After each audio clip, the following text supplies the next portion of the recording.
قد كفاني علم ربي من سؤالي واختياري Meyakiam sembahyang yang lahir, tapi pudip malam itu hanya mesti dengan sembahyang, baca Quran, tawajuh. Jawab Nabi, la yuqasu ala qiyamil lail, tidak ada bandingannya. Baru kepetupat bacut pertanyaan menyongan nyan bega tanya dengan banding, berarti padumpu no yang kana sedekah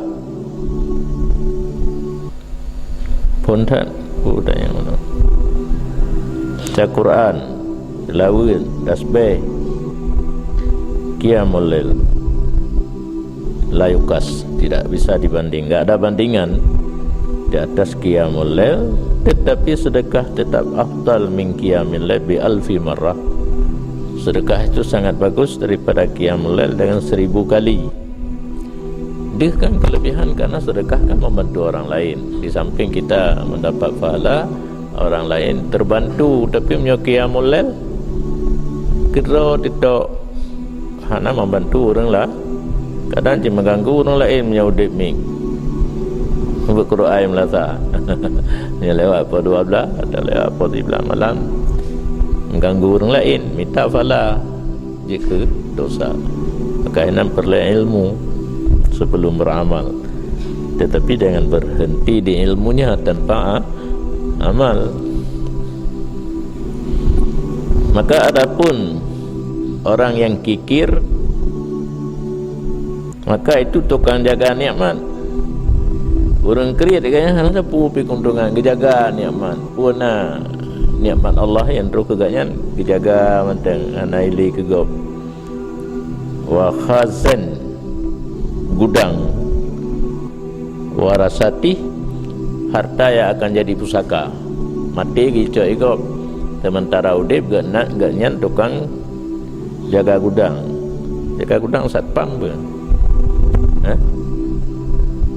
fit ta'am ekabih wal bukhlu fit ta'am, urang kriat bak makanan bu kat tidur ke dua bangku siapa kalau pajuh perut kau beraya kat siapa tidur enak juk ke gom min akhlaqit ta'am, itu setengah daripada akhlak orang yang celaka, akhlak orang yang nakal.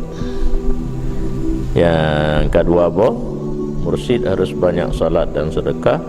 Yang kelih som, harus banyak puasa. Ken pengarang dalam kitab Al-Jami' As-Saghir, sabda Nabi alaihi salatu wasalam, diam orang berpuasa itu tasbih, tidurnya ibadat, doanya diterimakan, amalannya berlipat ganda.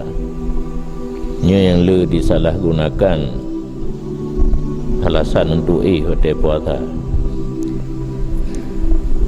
Sumtus saim tasbih, artinya di saat hana gedanya berpuasa baru dikira tasbih subhanallah. Dalam suasana gedanya berpuasa hana tamarid genilai ke tasbih, nilai ke tasbih. Tidur ibadat, menyaksikan puasa ibadat, ya lagi bunuh, sembahyang, sedekah, puasa, pulang, meratib, baca Quran. Tetapi dalam saat kitanya berpuasa dengan diperkirakan ibadat, ganggu kalau pegah peraturan ikut wadah dikerasi ya tajak rebah tentu kan ya taduk pi manguk-anguk yang dia kan untuk kesenang badan, karena kamlaran najib tajak pi kahoyong gekira menyedam saat puasa tu ke ibadat. Doa mustajabah yang lagi ikut cik orang utama proposal kait terima berkena pembalasan. Wa idza ma kuntu radi فالهنا والبسط حالي وشعاري